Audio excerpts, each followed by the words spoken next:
शेतकरी बांधवांनो, आम्ही आलेलो आहेत परळी तालुक्यातील बोरखेड या गावामध्ये आणि इथे एक प्रगतिशील शेतकरी महोदय आहेत.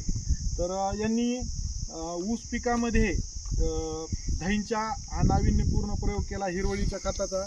सोबत जे आहे ते त्या ठिकाणी आपण बघताय की आच्छादन सुद्धा जे आहे ते त्या ठिकाणी त्यांनी केलेलं आहे.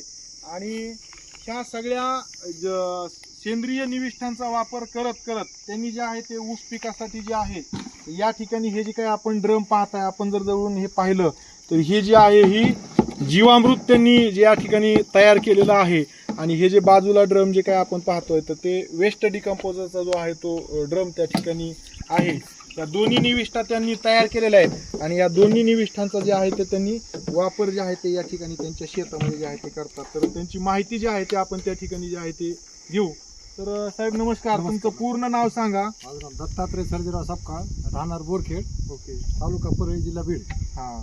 तर आता हे जे काही तुम्ही ही स्लरी तयार करता तर हे कशा पद्धतीनं करता, काय काय वापरता याला? याच्यामध्ये 10 किलो शेण आपल्या देशी गाईचं, ओके, आणि 10 लिटर गोमूत्र देशी गाईचं, आणि 2 किलो आपलं चना पीठ, बर, आणि गुळ 2 किलो, ओके, असं मिश्रण टाकून 7 दिवस आपण ह्याला ठेवतो. बर. आणि 7 दिवसानंतर ड्रिपनं किंवा ड्रिचिंग करून आपण सोडतो. आता ड्रिपनं सोडताना हे सगळं शेण ह्याच्यामध्येच आहे, जे की आता इथं त्याची स्लरी ह्या ठिकाणी पडलेली दिसायली आपल्याला.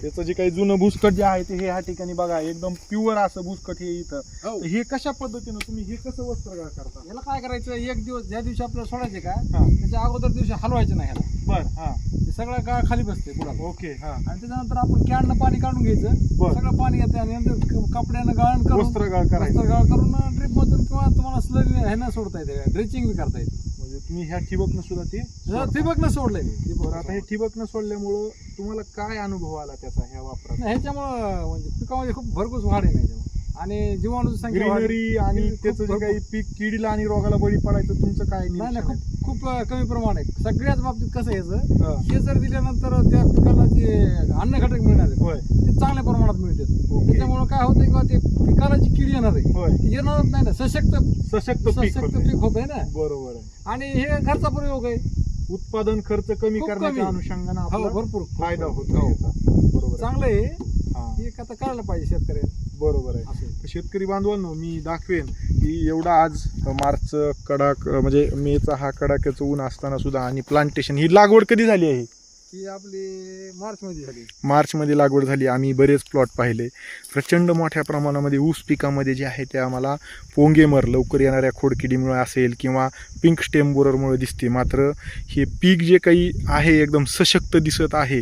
तर ह्याचं कारण जे आहे ते प्रमुख कारण म्हणजे अशा पद्धतीनं ह्या जैविक निविष्ठांचा वापर जे आहे त्यांनी केला आहे. या ठिकाणी बघा धाईंच्या सुद्धा ह्यांनी या ठिकाणी जो आहे तो ठेवला होता आणि हे धाईंच्याचं सुद्धा पीक ह्यांनी जे आहे ते या ठिकाणी घेतलेलं होतं. इथं सुद्धा आपण बघू शकता.